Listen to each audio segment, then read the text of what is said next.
Hey, hello and welcome to another episode of Thrown in the Deep. Today we'll talk about the molecular basis of cancer. You may know that cancer occurs because of that one random cell that mutates and starts multiplying faster than rabbits. And you've definitely heard of all the random things that can cause cancer. So today I'll delve into how a normal cell can become cancerous cell. Okay, so before we jump right in, there are some fundamentals that you need to know. 1. Cancer is a genetic disease. But that doesn't mean it'll always be passed down from parents to children. It can also occur for reasons entirely our own.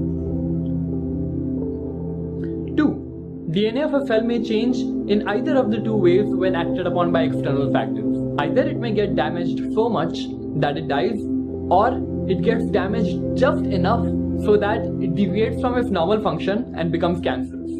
3. It is a multi-step process for a normal cell to become a cancerous cell. And we all know that it is that one single cell that mutated which has cloned to become so many cancerous cells. So while operating, during the surgical removal, the doctors make sure that not a single cancerous cell is left behind. Because every single cancerous cell that's left behind has potential to become yet another cancerous mass.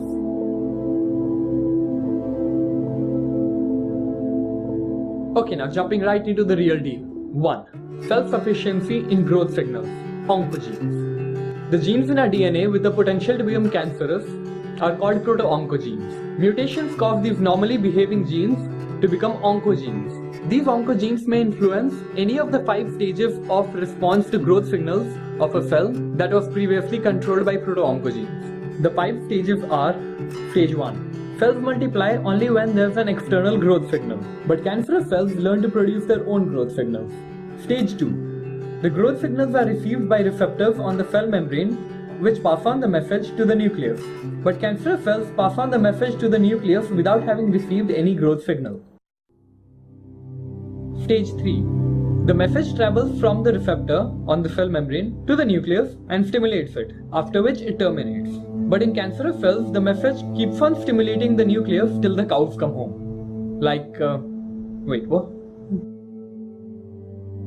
Stage 4. The nucleus, in response to the message, activates the growth-promoting genes. But in cancerous cells, these genes are activated on their own.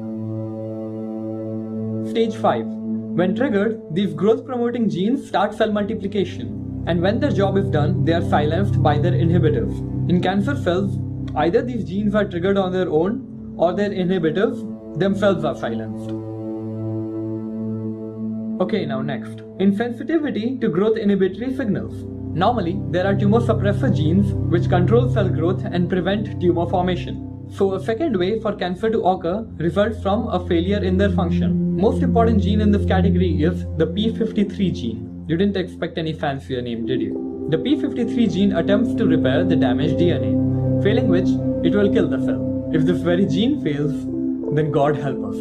A third way in which cancer can occur is by the cell's ability to evade apoptosis. When cells die naturally in a body in a controlled, programmed manner, it's called apoptosis. Cancer cells either increase their anti-apoptotic genes or decrease the pro-apoptotic genes. This way, they prevent the Grim Reaper from coming too close to them. Fourth way for cancer to occur is to have limitless replicative potential. We know the secret to immortality lies with the telomeres present at the end of the chromosomes. These gradually shorten with each cell replication, and once they are too short, the cell won't replicate to create a new cell. But cancer cells produce an enzyme called telomerase, which restores the length of the shortened telomeres, thus allowing for infinite replication. Development of blood vessels. Cancer cells also grow by developing blood vessels to supply them with oxygen and nutrients to continue their growth and meet their nutrition requirement.